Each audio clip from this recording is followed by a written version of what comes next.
We are revising our forecast upwards for two reasons. First, countries manage a little better the pandemic. Some of them are even vaccinating. They can reopen their economy.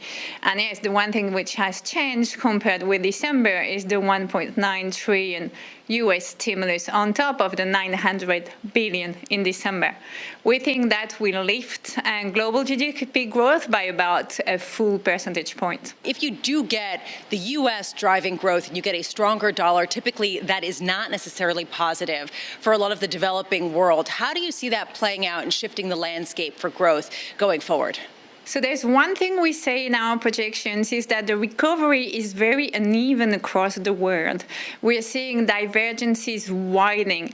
That has to do in particular, in some instances with what's happening on commodity prices, but in most cases, the driving factor of the driving force and engine of this outlook is really what's happening on the health front. So the divergences that we are seeing across countries today, they have to do with health management, with the pace of vaccination, and with how many sectors and how large a share of employees cannot work because of the health situation. I think we should really remain focused on this. That's our main message. Then let's go to Europe then. The challenges of Europe right now, this, that, and the other thing. I know, Laurence, you're very much up to speed on this.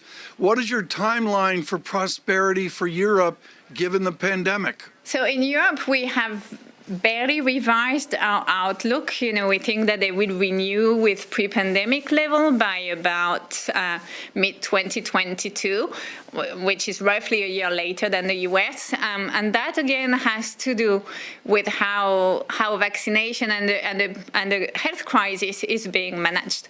What we are telling Europe is, there's a lot on fiscal support which is being done. Economically, policies have been fantastic. Policymakers have done the job. But on vaccination, they need to go much faster. If we're at war with the virus, really Europe needs to get on a war footing now.